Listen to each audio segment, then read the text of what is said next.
Vamos lá, pessoal. Para quem não me conhece, meu nome é Marcos, eu sou um ex-advogado. Atualmente eu trabalho como videomaker, produtor e editor de vídeo. E eu gostaria de falar brevemente aqui sobre vida frugal. Assim, talvez essa seja a minha sexta tentativa de gravar esse vídeo, sempre acontece alguma coisinha ou outra, mas eu acho que dessa vez vai ser definitivo. Vida frugal, você deve estar se perguntando aí, poxa, é aquele pessoal que só come fruta e tudo mais? Mano, eu acho que se você pesquisar frugal no Google, vai aparecer sim essa cultura aí de pessoas que só comem frutas e tudo mais, mas não é isso. O que é vida frugal? Eu até fiz um roteiro aqui, ó. Inclusive essa aqui vai ser a capa do vídeo, ó. Mano, vida frugal é um estilo de vida mais simples, ele é focado, ele é um pouco utilitarista, mas é um estilo de vida focado ali nas questões econômicas. Ela tem uma origem ali na busca de propósito de várias religiões, como eu anotei aqui, ó. Correntes filosóficas como o estoicismo e o cinismo, né? Mas também com algumas religiões como o budismo, o taoísmo, tem também, ele é muito forte no cristianismo e também no puritanismo, né? Que são as vertentes ali mais protestantes do cristianismo. Tem muita ligação também com a vida monástica, dos monges e tudo mais, tanto no cristianismo quanto no budismo. Eu diria que a vida frugal é você colocar o sentido no lugar certo, sabe? Eu vou dar um exemplo aqui bem simples, mas eu acho que ele é bem revelador. Bem revelador não, eu acho que ele é bem esclarecedor. Eu já tive um estilo de vida muito baseado no consumismo.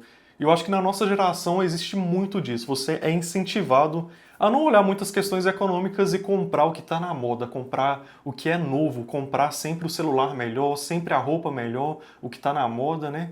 As correntinhas ali de prata, de ouro e tudo mais. E a questão principal que eu vejo do frugalismo, da vida frugal, que é uma vida que busca um sentido, um propósito maior, é você questionar, eu preciso disso? Por que eu estou comprando isso? Então esse é um exercício que eu não fazia muito tempo atrás. Eu tenho uma condição financeira um pouco melhor do que a maioria dos brasileiros, não querendo me gabar aqui.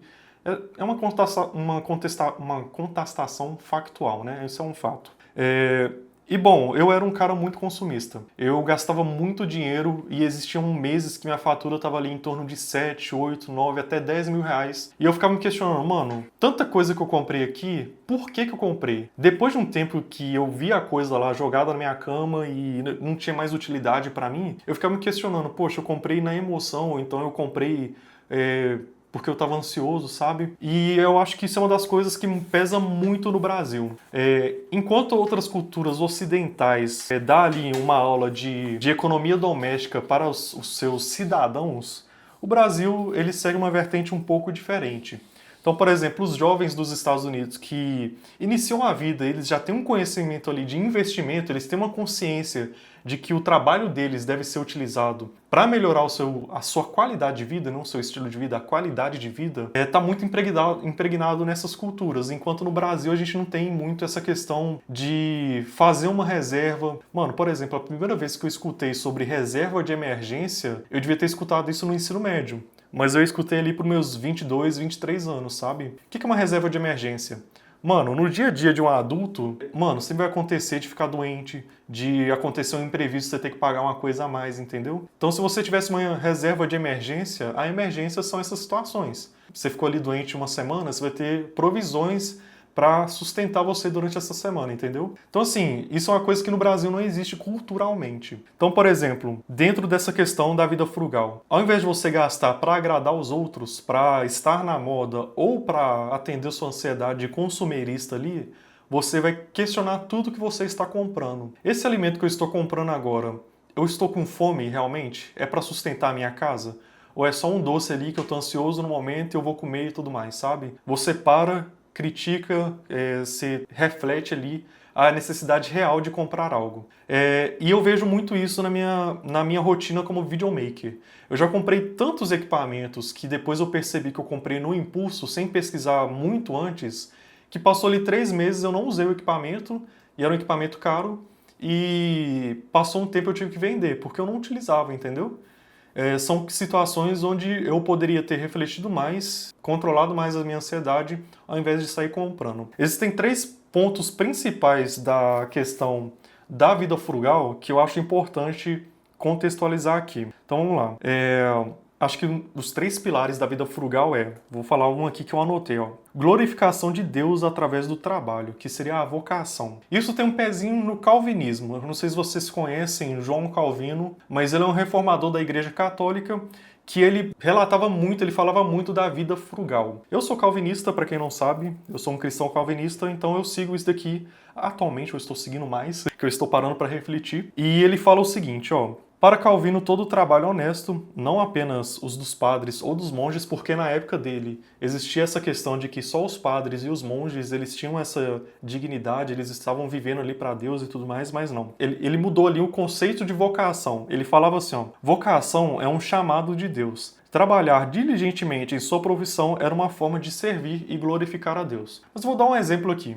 Eu formei em Direito, eu fiz mestrado, trabalhei muitos anos como advogado, e eu posso te dizer uma coisa, tem que ter vocação. Se você é médico e está trabalhando na medicina por dinheiro, você está, teoricamente, pecando contra Deus, dentro da visão da vida frugal. E, mano, eu vou te dizer uma coisa, vou te adiantar alguma coisa. Dinheiro não paga a sua paz, não paga a sua felicidade. Eu entrei na faculdade de Direito porque não tinha outras faculdades na minha cidade, e meu pai, muito sabiamente, falou: Marcos, não fica parado, faz alguma coisa, sabe? Eu segui essa orientação, na época eu confesso que eu fiquei muito chateado. Hoje eu agradeço, eu entendo que ter um ensino superior abre sim muitas possibilidades de pensamento, não oportunidades de emprego, mas possibilidades de pensamento, de raciocínio crítico e tudo mais. E, mano, como eu não gostava da área, eu sempre gostei mais da área do audiovisual, a área criativa, né, o designer e tudo mais, eu fiz Direito sem vocação e eu me senti o ser mais infeliz do mundo. Eu confesso que até as memórias que eu tenho da época que eu era advogado, são memórias que eu vejo hoje em preto e branco, sabe? Eram memórias bem depressivas, elas não têm muitas cores, entende? Então assim, como eu não estava exercendo a advocacia como uma vocação, eu estava me sentindo muito triste, e isso, dentro da visão de vida frugal, meio que você está desonrando a Deus. Você tem que fazer realmente aquilo que você tem vocação. E eu posso te afirmar com 100% de certeza que dentro da sua vocação você vai se sentir muito mais feliz, sabe? Hoje eu trabalho com filmagem, como eu já disse, e eu me sinto muito mais feliz, muito mais leve do que antigamente. Também tem a questão de que quando você trabalha com aquilo que você gosta, muita gente vai falar que, tipo assim, trabalhe com aquilo que você gosta, que você não vai gostar de mais nada, mas eu digo o contrário. Você vai ficar muito feliz, sua vida vai ficar muito mais leve, e não importa o dinheiro que se ganhe em advocacia ou qualquer outra área, seja médico e tudo mais, não vai suprir a sua felicidade em fazer o que você tem vocação para fazer. É isso. E outro ponto importante para falar aqui, que é o segundo pilar da vida frugal, é austeridade e moderação. Tá falando aqui, ó, você tem que viver no mundo, mas sem se corromper por ele. Lucro e sucesso material não é visto como pecado, mas luxo e ostentação e desperdício, sim. O prazer sexual e o consumo vistoso eram vistos como pecaminosos. Então vamos lá. Questão de luxo e ostentação, eu tenho uma história muito interessante relacionada a isso, porque como videomaker eu trabalho muito no meio de pessoas que são muito ricas e querem gravar ali seus conteúdos, gravar ali suas aulas e tudo mais, enfim. Elas têm essa necessidade de produzir conteúdo para divulgar o seu trabalho, né? Então eu convivi dentro de, assim, sociedades que eu jamais imaginaria que existiam no Brasil, sabe? E dentro dessa sociedade eu tinha que me destacar de alguma forma para que eles me vissem como talvez ali um igual, sabe? Querendo ou não, imagem importa, e eu via isso muito nitidamente no tratamento que você recebe a partir das coisas que você está vestindo, sabe? Então eu comecei a entrar muito nessa onda de ostentar através das vestimentas, através de joias e tudo mais. E ocorreu um evento na minha vida que para mim foi sei lá, eu acho que foi uma virada de chave, e foi onde, sei lá, minha ficha caiu, sabe? Eu tinha comprado um relógio muito caro mesmo. Assim, pra mim não fazia... Hoje eu vejo que pra mim não fazia sentido, mas eu comprei um relógio muito caro. E depois de muito tempo, eu tava saindo ali com um amigo meu, e ele tava com um relógio também que ele comprou ali na Shopee por no máximo ali uns R$200. E o meu devia ser, sei lá, umas 20 vezes o valor disso, até mais, eu não sei. Não vou fazer o cálculo de cabeça, mas enfim. Tava ali, eu e ele conversando e tal. Uma pessoa nos abordou e falou: nossa, o relógio de vocês é bem legal, tal. Nossa, que interessante, onde é que vocês compraram, tal? Mano, O meu relógio e o relógio do meu amigo causaram o mesmo efeito. Uma pessoa nos abordou, achou interessante os nossos relógios, mesmo com a disparidade absurda de valor, e no final das contas eu percebi que ambos os relógios faziam a mesma coisa. Tanto no quesito utilitarista de olhar as horas, quanto no quesito, eu diria, visual, que a pessoa nos abordar justamente vendo que o relógio poderia custar caro ou coisa do tipo, né? Foi aí que caiu a minha ficha. Eu falei, mano, que bobagem, né? Que pensamento mesquinho que eu tive de querer que as pessoas me vissem através de um relógio, ou de um relógio caro, ou coisa do tipo. Então, por eu querer ostentar esse relógio, um dos exemplos, né, que eu ostentava algumas joias e tudo mais, eu teria desviado um pouco não, eu teria desviado do que é o conceito de vida frugal. E eu percebi que, tipo assim, mano, eu gastei um dinheiro absurdo em um relógio que eu não vou conseguir vender mais porque não tem gente pra comprar, tá ligado? Ou então quer comprar muito abaixo do valor. E olha que coisa ridícula, sabe? Que coisa mesquinha. E hoje eu não faço mais esse tipo de compra, sabe? Essa compra pra ostentar, pra ser luxo ou coisa do tipo. Eu não vejo sentido nisso. E, mano, é um dinheiro que hoje eu poderia estar usando pra comprar coisas que são realmente úteis pra mim, como equipamento ou sei lá, tá pagando ali alguma coisa pra minha mãe, pro meu pai. São momentos com pessoas, sabe? Que pessoas são mais importantes do que coisas.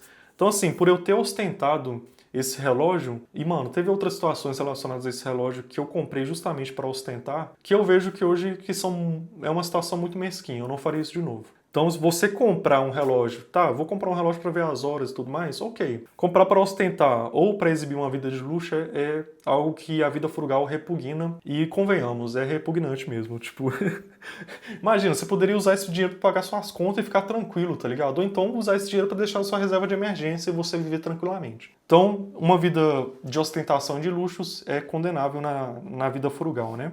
E, mano, o brasileiro passa muita dificuldade pra ostentar. Quantas pessoas têm aí um iPhone de última geração, mas a parede tá no reboco, tá ligado? Isso é um pecado, visto que você poderia estar melhorando a vida das pessoas que convivem com você com esse dinheiro que você tá gastando com luxos, com supérfluos, entende? Então, assim, é ridículo esse tipo de pessoa. A pessoa que faz isso é ridícula e esse tipo de situação é ridículo também. Você é comprar com dinheiro que não tem pra mostrar pra pessoa que não gosta. Resumi muito bem. Agora, prazer sensual e o consumo vistoso eram vistos como pecaminosos. Mano, eu vejo muito isso na nossa geração, que é o prazer sensual, que, mano, é triste o quanto as pessoas veem as outras como um pedaço de carne, você utiliza ali, vai cada um pro seu canto, é meio triste isso. E isso dentro da vida frugal é condenável. O que eu busco aqui é mostrar para vocês que existe uma vida mais centrada, onde você pode construir laços reais com pessoas reais. Mano, eu lembrei aqui de um exemplo onde aquela moça lá que faz conteúdo para OnlyFans, ela recebeu 1/3 de um participante do programa, acho que é a Martina, né? E ela meio que fez uma brincadeira, eu não sei se foi uma brincadeira ou falando real, mas ela falou, poxa, meio que como se ele estivesse dando aquele presente por interesses escusos ali, interesses sexuais por trás, sabe? Agora imagina o quanto dessa geração tá com a mente tão deturpada por conta de conteúdo adulto ou coisa do tipo, para achar que um simples presente ligado à religião, poxa, é 1/3, sabe? Revela ali interesses escusos por trás, sabe? Parece que todas as ações que nós temos hoje em dia é por interesse sexual, entendeu? Então, assim, isso é altamente condenável na vida frugal. A vida frugal é para você buscar relações reais que te levem mais para frente, sabe? Que te aproximem de Deus. E é isso. E o terceiro ponto aqui que eu anotei, que eu acho que é o pilar central da vida frugal, desses 3 pontos, é a riqueza como ferramenta e não como fim. Eu anotei aqui, ó. Aqui está o ponto crucial. Acumular riqueza era permitido e até visto como bênçãos de Deus na vida frugal, né? Isso, eu vou deixar aqui bem claro, isso não é teologia da prosperidade. Você não nasceu e seu propósito com Deus não é ter sucesso financeiro. Existem pessoas que vão cumprir o propósito de Deus na pobreza e existem pessoas que vão cumprir o propósito de Deus na riqueza. Nós temos o exemplo aí de Jó, que ele foi muito abençoado por Deus, mas nós temos o exemplo também até de uma parábola de Jesus Cristo, onde o mendigo ele foi para o seio de Abraão. Então existem pessoas que cada um vai cumprir seu propósito. O dinheiro ele não é o principal, sabe? Tanto é que na Bíblia fala que o dinheiro ele é visto como um outro senhor. É a única coisa na Bíblia que é comparada a um senhor, que é o dinheiro, né? Então a gente tem que ficar muito atento a isso. Então eu vou pontuar aqui, mas tenham essas aspas aqui. Então vamos lá.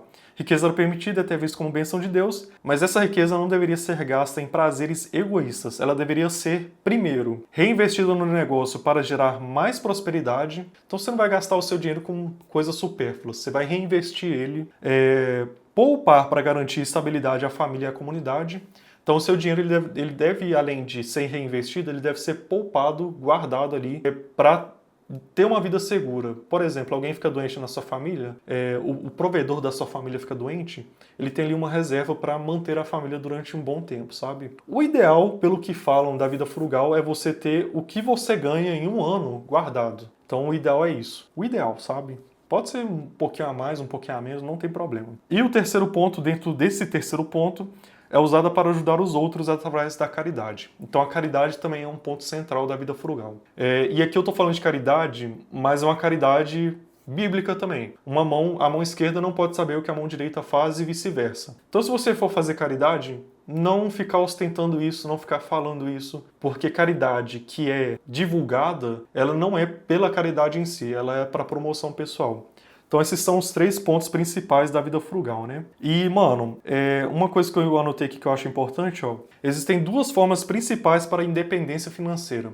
A vida frugal ela também é muito focada nisso, você ser independente, sabe? A primeira dela é ganhar mais e a segunda dela é gastar menos. E esse é o foco da vida frugal, gastar menos e gastar consciente. É o que eu disse, é a questão do relógio, né? Mano, se eu comprasse um relógio simples, modesto, sei lá, sem os desejos internos de ostentar ou demonstrar uma vida de luxo, eu estaria cumprindo a vida frugal e eu teria gasto menos. Eu teria passado talvez menos dificuldade para pagar, não sei. E tem muita gente que vive nessa questão, né? Quantas pessoas que estão na miséria têm um iPhone, entende? Sendo que poderia estar ali com uma vida mais tranquila, não estou falando uma vida perfeita, entende? Uma vida mais tranquila se não tivesse comprado um iPhone, tivesse comprado um telefone mais modesto, que vai ter as mesmas finalidades que um iPhone. Porque eu tenho certeza absoluta que essa pessoa que tem pouca instrução, que não tem um reboco em casa e tudo mais, não vai utilizar o iPhone para ganhar mais dinheiro, entende? Talvez sim, talvez não, não sei. Mas a grande maioria não, vai usar só para ostentar mesmo. E isso dentro da vida frugal configura você ostentar e demonstrar uma vida de luxo, que seria errado. Então se você seguir esses passos, eu tenho certeza que você vai ter uma estabilidade financeira muito boa. Eu sei que no Brasil é difícil essa questão, principalmente porque a grande maioria ganha um salário mínimo. Na verdade, se eu não me engano, segundo as pesquisas, né, a grande maioria dos brasileiros ganham menos do que R$ 3.000, 3 salários mínimos ou coisa do tipo. Eu acho um absurdo, mas esse é o primeiro passo para você começar a ter uma certa independência. Não estou falando gastar menos, fica sem comer, para de comprar remédio. Não, gastar menos no supérfluo. Eu sei que isso daí, de início, pode ser considerado sacrificar alguns prazeres. Mano, eu não tô falando pra você parar de sair com sua família ou coisa do tipo. Tô falando pra você deixar, mano, pra você sair e ter um entretenimento com sua família ou com seus amigos e tudo mais, você não precisa ostentar muito, você não precisa gastar muito dinheiro ou ir no melhor lugar ou mais caro, entende? É ir ali no nível da sua renda financeira sem querer ostentar. Se você está indo nesses lugares de luxo ou lugares muito caros sem o desejo no coração de ostentar, tudo bem, você está querendo proporcionar uma qualidade de vida para sua família, entendeu? Eu acho que esse é o ponto principal. É o que está dentro ali do seu coração, entendeu? E eu tenho refletido muito isso. Eu estava indo muito por um caminho onde eu estava gastando demais com futilidade, sabe? Com uma mentalidade consumerista capitalista. Eu não estou condenando o capitalismo não, porque eu adoro o capitalismo, sabe? Inclusive é uma dos produtos do calvinismo, né? Mas é o que está no seu coração. Você está fazendo isso por qualidade de vida? Para abençoar um familiar seu? Ou você está fazendo isso para ostentar na rede, entende? Ou para mostrar para alguém, sabe? Eu acho que é isso. É isso, pessoal. Eu acho que a reflexão aqui foi bem boa. Pode me seguir nas redes sociais se você quiser. Estou à disposição. Fiquem bem e até mais.